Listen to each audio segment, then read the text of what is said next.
खनिज निकल जा रहा है, लोग व्यापार कर रहा है, बड़ी बड़ी कंपनियां चल रही हैं, लेकिन स्थानीय लोग बेरोजगार हैं। स्थानीय को रोजगार के नाम पर नगेन कुछ भी नहीं। झारखंड राज्य समृद्ध है, 40% मिनरल्स आउटसोर्स करता है दूसरे राज्यों को, लेकिन मेरा ही राज्य आज रोजगार के लिए दर दर भटक रहा है। और हम कहीं ना कहीं वो कुर्मी वोट से ही वो विधायक बने हैं, लेकिन आज वो पता नहीं पॉलिटिकल दबाव होगा, प्रेशर होगा, उसके उनको अपना टिकट खोने का डर होगा, कल को उनको हो सकता है कि पार्टी से निकाल दिया जाए, इस डर से वो बेबाकी से अपने बातों को नहीं रख पा रहे हैं। कहीं ना कहीं वो दबे हुए हैं, गुलाम हैं। एक सरकार को मैसेज देने का काम कर रहे हैं कि भाई अगर आप आज हम लोग 1 दिन बाधित किए हैं, 2 दिन बाधित किए हैं, अगर आप अन्यत्र हम लोग का मांगों को दरकिनार करके चलिएगा तो आने वाला समय में हम लोग संपूर्ण आर्थिक नाकेबंदी की ओर रुख अपनाएंगे। मैक्सिमम जो कोयला है वो कुर्मी का जमीन में ही पाया जा रहा है। अगर उनको शेड्यूल ट्राइब में रख दिया जाता तो जो स्टेट हम लोग का अलग हुआ वो पूर्णतः शेड्यूल 6 स्टेट हो जाता है। अगर 50% प्लस आबादी हो जाता है एसटी का, तो अगर शेड्यूल 6 में जैसे ही हम लोग आ जाते तो पता चलता कि भाई यहाँ से खनिज का व्यापार या किसी तरह का में भी यहाँ के जो स्थानीय लोग हैं उनका भागीदारी के बिना कुछ किया नहीं जा सकता है। पहले ग्राम सभा होता और उनके माध्यम से सरकार विवश होती, उनके माध्यम से उनको खनिज लेना पड़ता है। इससे क्या होता कि यहाँ के लोग समृद्ध होते। तो सरकार कहीं ना कहीं ये चाहिए कि भाई अगर कुर्मियों को एसटी में अगर सूची में लिस्टेड ही रहने दिया जाता है तो इनके जमीनों पे हम लोग कब्जा नहीं कर पाएंगे, खनिजों पे व्यापार नहीं कर पाएंगे। जोहार, नमस्कार। मैं सुरेंद्र कुमार और आप देख रहे हैं खतियानी खबर। अभी हम बड़का काना जंक्शन में ही हैं। रेल टेका का कार्यक्रम रखा गया था। हमारे साथ रवि माथो जी हैं। जोहार और आपके चैनल के दर्शकों को भी विशेष जोहार। कितना बजे से आप लोगों ने रेल टेका का कार्यक्रम यहाँ बड़का काना जंक्शन में शुरू किया था? बड़का काना में लगभग 4 बजे से लोग तैनात हो चुके थे और एंट्री लगभग 7:30-8 बजे हम लोग स्टेशन के अंदर कर चुके थे। सुबह 7 बजे से शाम के 7 बज गया। किन परिस्थितियों से गुजरना पड़ा वहाँ से यहाँ तक आने के लिए? एक्चुअली थोड़ा तो पहले प्रशासन वहाँ पे बैरिकेडिंग लगा के मना कर रही थी कि भाई अंदर नहीं जाने देंगे, लेकिन जैसे ही हम लोग संख्या में हुए तो उसके बाद जबरन करके हम लोग अंदर में आए। उसके बाद में यहाँ पे किसी तरह का प्रशासन की तरफ से कोई डिस्टरबेंस नहीं किया गया। लोग उनका देखिए तो एक तरह से सहयोगी रहा और हम लोग भरपूर अपना जो संस्कृति है, जो डिमांड है, उसको फुलफिल तरीके से रखें भी पूरा। और लोगों का हुजूम यहाँ पे उमड़ पड़ा था। अभी थोड़ा सा शाम हुआ है तो थोड़ा संख्या बल कम हुआ है, लेकिन ये अन्यत्र अभी ये निरंतर चलते रहेगा। जो आपकी डिमांड्स है, क्या लगता है उस पर अमल हुआ? अभी तक तो कोई पहल नहीं किया गया है। तो आगे क्या निर्णय होगा? आगे निर्णय अभी देखिए जो हमारे समाज के अगुआ नेता हैं उनके दिशा निर्देश पर कि हम लोग का जो ये रेल टेका आंदोलन है अनिश्चितकालीन है और तब तक हम लोग अभी यहाँ पे डटे रहेंगे जब तक कोई सार्थक पहल सरकार के द्वारा नहीं किया जाता है। आप लोग कुर्मी लोग एसटी सूची में जाने की मांग कर रहे हैं और ये काफी सदियों से इसकी लड़ाई चल रही है, लेकिन इसका परिणाम हर बार संघर्ष तो होता है, हर बार लड़ाई होता है, लेकिन इसका परिणाम कुछ नहीं होता है। देखिए पहले इतनी संख्या बल में कुर्मी एक साथ नहीं आगे आए थे, लेकिन आप इस बार का आंदोलन में देखोगे कि 100 जगह रेल टेकने का जो आयोजन किया गया था ये सफलतापूर्वक लगभग सभी स्टेशनों में हो रहा है और अभी भी चल ही रहा है। तो पिछले आंदोलन में आप देखते होंगे कि लोग उतना जागरूक भी नहीं हो पाए थे कि अपने समाज के प्रति। अभी इस बार का आंदोलन में आपको दिखा होगा कि हर जगह पे कहीं भी जिस स्टेशन में भी रेल को रोका गया टोका गया वहाँ पे अच्छी खासी संख्या में लोग आए हैं जो और इससे एक सरकार को मैसेज देने का काम कर रहे हैं कि भाई अगर आप आज हम लोग 1 दिन बाधित किए हैं, 2 दिन बाधित किए हैं, अगर आप अन्यत्र हम लोग का मांगों को दरकिनार करके चलिएगा तो आने वाला समय में हम लोग संपूर्ण आर्थिक नाकेबंदी की ओर रुख अपनाएंगे। आखिर कुर्मी लोग कब तक संघर्ष करेगा और कब तक बलिदान देगा? कब तक? निरंतर कुर्मी लोग संघर्ष करते आया ही है और आज जो राज्य अलग हुआ है उसमें भी कुर्मी लोग को बलिदान दिया है, तभी ये राज्य मिला है। और हम लोगों का अधिकार एक सोची समझी साजिश के तहत में छीना गया। आप 1885 की बात करेंगे ब्रिटिश काल में तो हम लोगों को शेड्यूल जो भी एबोरिजिनल्स कैटेगरी में हम लोग को रखा गया। उसके बाद में 1911 का समय आया, उस समय भी जो जनगणना हुई उस समय भी हम लोग एबोरिजिनल का ही कैटेगरी में थे। 1921 में भी वही कैटेगरी में थे। 1931 में हम लोग प्रिमिटिव ट्राइब में आए और वो निरंतर हम लोग लगभग जब तक देश आज़ाद नहीं हुआ तब तक रहे। 6 सितंबर 1950 को सरकार सोची समझी साजिश के तहत में हम लोगों का जो शेड्यूल ट्राइब में जो लिस्टेड थे वहाँ से हटा दिया गया। इसके पीछे एक ही रीजन समझ में आता है कि उत्तरी छोटा नागपुर में बहुलता है कुर्मियों का और मैक्सिमम जमीनें हैं कुर्मियों का और खनिज पाया जा रहा है। मैक्सिमम जो कोयला है वो कुर्मी का जमीन में ही पाया जा रहा है। अगर उनको शेड्यूल ट्राइब में रख दिया जाता तो जो स्टेट हम लोग का अलग हुआ वो पूर्णतः शेड्यूल 6 स्टेट हो जाता। अगर 50% प्लस आबादी हो जाता है एसटी का। तो अगर शेड्यूल 6 में जैसे ही हम लोग आ जाते तो पता चलता कि भाई यहाँ से खनिज का व्यापार या किसी तरह का में भी यहाँ के जो स्थानीय लोग हैं उनका भागीदारी के बिना कुछ किया नहीं जा सकता है। पहले ग्राम सभा होता और उनके माध्यम से सरकार विवश होती, उनके माध्यम से उनको खनिज लेना पड़ता है। इससे क्या होता कि यहाँ के लोग समृद्ध होते। तो सरकार कहीं ना कहीं ये चाहिए कि भाई अगर कुर्मियों को एसटी में अगर सूची में लिस्टेड ही रहने दिया जाता है तो इनके जमीनों पे हम लोग कब्जा नहीं कर पाएंगे, खनिजों पे व्यापार नहीं कर पाएंगे और अपना जो आर्थिक स्थिति है, जो भी पार्टियां थी उस समय कांग्रेस मेजोरिटी में रहती थी तो वो भी झारखंड को एक फाइनेंशियल स्टेट के तौर पे ही देखती थी।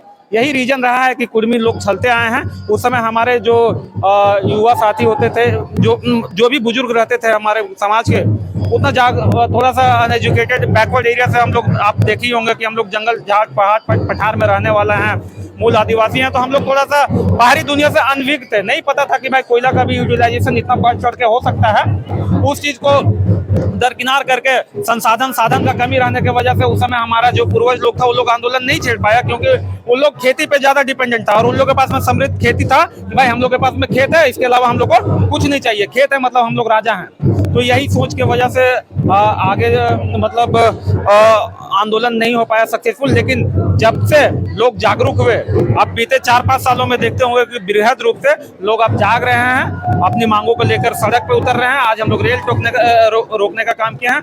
अगर समय आएगा जैसे समाज के हमारे अगुआ साथी है जिस टाइप का भी वो निर्देश देंगे उसके अनुसार समाज एकजुट है अभी और एक कदम पे खड़ा है और अपना हक का लड़ाई लेके रहेगा। भारी बारिश हुई उसके बावजूद भी लोगों का हुजूम जमा है, क्या कहेंगे? देखिए इसको आप एक जन आंदोलन बोल सकते हैं, एक समुदाय का जो विशेष लड़ाई है, जो हमारा अधिकार को छीना गया सोची समझी साजिश के तहत में। अब वो लोग चीज को समझने लगे हैं। कौन छीना आपका अधिकार? गवर्नमेंट, जो सेंट्रल गवर्नमेंट उस टाइम पर जब हमारा संविधान लिखा गया 26 जनवरी 1950 को गणतंत्र जब लागू हुआ, 6 सितंबर को एक सोची समझी साजिश के तहत में यहाँ से शेड्यूल ट्राइब से हटा दिया जाता है। कहीं ना कहीं हमारे जमीनों से जो खनिज उत्पन्न हो रहे हैं उन पे उनको अधिकार जमाना था, इसलिए एक सोची समझी साजिश के तहत में कुर्मी को वहां से दरकिनार किया गया। आप लोग एसटी सूची में जाना क्यों चाहते हैं? हम लोग अपना जो जगह जमीन है, जो अपना अस्तित्व है उसको बचाना चाहते हैं। आज आप देखते होंगे, आप अपना ही जिस क्षेत्र, हम ही लोग रामगढ़ क्षेत्र से बिलोंग करते हैं, मैक्सिमम एरियाज कोलियरी का है, वहाँ पे रैयतों का जमीन चला जा रहा है, वहाँ से खनिज निकल जा रहा है, लोग व्यापार कर रहा है, बड़ी बड़ी कंपनियां चल रही हैं, लेकिन स्थानीय लोग बेरोजगार हैं। स्थानीय को रोजगार के नाम पर नगे कुछ भी नहीं। झारखंड राज्य समृद्ध है, 40% मिनरल्स आउटसोर्स करता है दूसरे राज्यों को, लेकिन मेरा ही राज्य आज रोजगार के लिए दर दर भटक रहा है और हमारे जो झारखंडी हैं वो बाहर पलायन कर रहे हैं। क्यों भाई?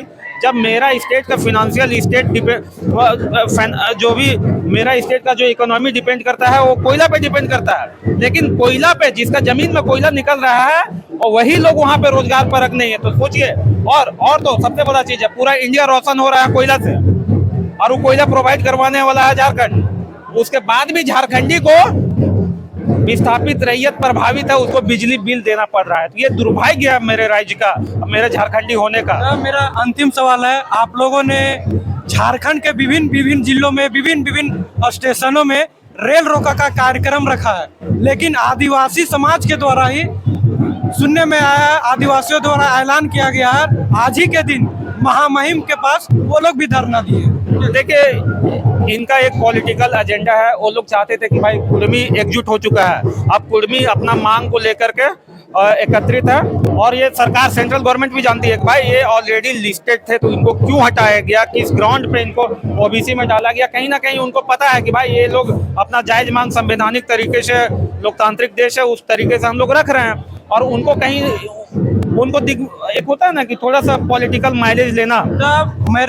जब आप केंद्र सरकार से डिमांड कर रहे हैं तो उन लोगों का पेट में क्यों दर्द हो रहा है? उनका पेट में दर्द बस हो नहीं रहा, सबों की बात करेंगे ना तो देखिए यहाँ पे हेमंत सोरेन जी का एक भी स्टेटमेंट नहीं आएगा, क्योंकि वो भी जानते हैं कि मांग इनका जेन्युइन है। 2008 में शिबू सोरेन जी अपना मैनिफेस्टो में डालते हैं कि कुर्मी को एसटी में शामिल किया जाएगा। कुछ एक जो नेता और नेत्री है वो लोग बस यहाँ का जो कुर्मियों का डिमांड है उसको डाइवर्ट करने के लिए, पॉलिटिकल माइलेज के लिए वो लोग बस चाहता है कि भाई किसी तरह से इसको डाइवर्ट किया जाए, इस आंदोलन को तोड़ा जाए। वैसे ही कुछ एक छुटपुटिया नेता लोग जिनका कोई अस्तित्व तो नहीं है, जो जेल कैंप में ही आके अपना वजूद बनाए और वही लोग खुद ब खुद अपने आप को डाइवर्ट कर लिया, तो ऐसा कुछ नहीं है। और शुरू से है, आप कोई भी प्रशासनिक अधिकारी हो, जो भी हो, अगर आप देखे हैं, आप पहले इतिहास को जानिए। हमारा इतिहास झारखंड में 65,000 साल पुराना है। हम लोग का जो भी डीएनए आप टेस्ट कराएंगे तो जो रिकॉर्ड है उसके अनुसार 65,000 साल पुराना है। और हम लोग का जो पूर्ण रूप से देखिएगा रूढ़िवादी परंपरा है। अभी इंडियन सक्सेशन एक्ट में ये क्लियर प्रावधान था 1865 में कि जो लोग हैं, स्थानीय लोग जो भी होते हैं, सरकार का जो नॉर्म है कि भाई पैटर्नल प्रॉपर्टी पे भाई बहन का बराबर का अधिकार है, लेकिन कुर्मी समुदाय में ये बिल्कुल भी नहीं है। उसमें क्लियर है हम लोग का आज भी बेटा और बेटी का अधिकार बराबर नहीं है। बेटी का शादी हुआ, वो चली गई, वो उसका ससुराल का जो भी वो हो गया, बाकी उसको मायके में आज भी कुछ नहीं दिया जाता है। ये हम लोग का रूढ़िवादी परंपरा है और इस पे किसी तरह का कोई केस भी नहीं होगा। तो ये हम लोगों का कानून में ये प्रावधान है। उसके बावजूद भी जो अलग समुदाय के लोग हैं उनको लगता है कि भाई मेरे आने से उनको खतरा है, लेकिन ऐसा बिल्कुल भी नहीं है। एक एग्जांपल देता हूं, अगर संथाल समुदाय है, अगर झारखंड राज्य में संथाली भाषा का वैकेंसी आएगा तो क्या उसमें कुर्मी जाके वैकेंसी भर सकता है? नहीं भर सकता है। अगर मुंडारी भाषा का वैकेंसी आएगा तो क्या उसमें कुर्मी जाके वैकेंसी भर सकता है? जो मुंडारी जानेगा वही भरेगा भाई, और उस विशेष समुदाय के लिए वो रिजर्व रहेगा कि भाई जो संथाल है, संथाली जानता है, वही एप्लीकेबल है। क्या कुर्मी एसटी होके भी उसमें हकमारी तो नहीं कर सकता ना था? लोग भी जानते हैं। अगर रिजर्वेशन, सीट रिजर्वेशन की बात होगी, आप भी जानते हैं कि अगर एक एग्जांपल देते हैं, मांडू का अगर बात करते हैं तो मांडू एक जनरल सीट है, लेकिन फिर भी यहाँ का जो कैंडिडेट होता है ओबीसी होता है। ओबीसी में कौन कास्ट का होता है? कुर्मी, क्योंकि ये जानता है कि भाई यहाँ कुर्मी बहुसंख्यक है। उस तरह से यहाँ का सीट वैसे ही जो जहाँ बहुसंख्यक रहेगा वहाँ पे उसको वही सीट मिलेगा। अगर एसटी रिजर्व जहाँ का जो सीट है, अगर संथाल रिजर्व सीट है कहीं पे, तो संथाली के लिए ऑब्वियसली, अगर वहाँ मेजोरिटी संथाली का है तो ऑब्वियसली वो वहीं जाएगा। तो ऐसा बिल्कुल भी नहीं है। आने वाला समय में अगर झारखंड मजबूत होना चाहता है तो फिर वो सोच ले कि भाई कुर्मी एसटी में आएगा तभी मजबूत होगा। अदरवाइज आप देख लीजिए, बीते 25 सालों से झारखंड राज्य अलग हुआ है, लेकिन क्या आदिवासी जब भी रहा है, आदिवासी मुख्यमंत्री रहे हैं। एक टर्म रहा है जिसमें ओबीसी मुख्यमंत्री आए हैं, हमारे रघुवर दास जी, लेकिन बाकी 4 टर्म की बात करेंगे बीते 20 सालों से जो भी मुख्यमंत्री रहे हैं हमारे आदिवासी रहे हैं। तो क्या झारखंड को समृद्ध बनाने में क्या कम समय था? नहीं था। वो कर सकते थे। तो कैसे बोलते हैं कि हम मजबूत नहीं है? आज हर जगह पे आप हैं, लेकिन आप वहां पे कमजोर हैं। आज खनिजों पे आप रोजगार नहीं ले पा रहे हैं, वहां कुर्मी दोषी है क्या? आपके जगह में पलायन सबसे ज्यादा उसी क्षेत्रों में है। अगर आप जहां ट्राइबल एरिया की बात करेंगे वहां पे पलायन सबसे ज्यादा है, ह्यूमन ट्रैफिकिंग सबसे ज्यादा है, माने मानव तस्करी। आप पहले सुनते होंगे कि भाई आदिवासी बहन बेटियां बाहर जाके काम कर रही हैं, दिल्ली बम्बई में। क्यों भाई? झारखंड समृद्ध है।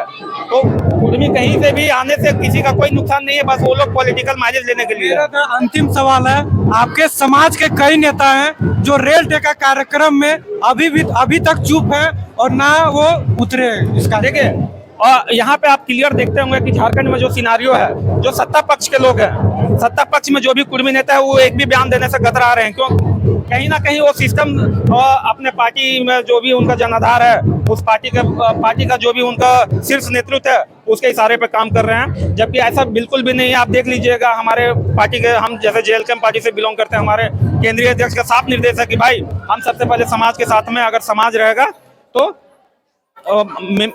उनका जो एक वक्तव्य था कि भाई आज हम हैं कल नहीं रहेंगे, लेकिन समाज हमेशा रहेगा। जब वो खड़े हैं, जब वो आज समाज के साथ नहीं खड़े हैं तो क्या लगता है समाज उनके साथ कल खड़ा होगा? एकदम नहीं होगा। कहीं ना कहीं अगर आज जो विधायक नेता बने हैं तो समाज का योगदान है।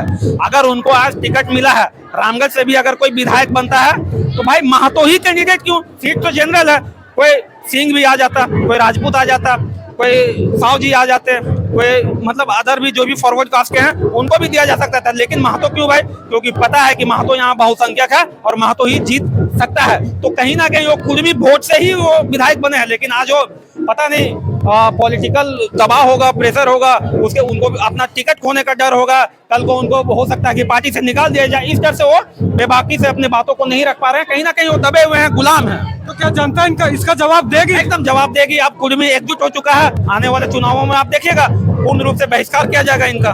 कंफर्म? एकदम कंफर्म।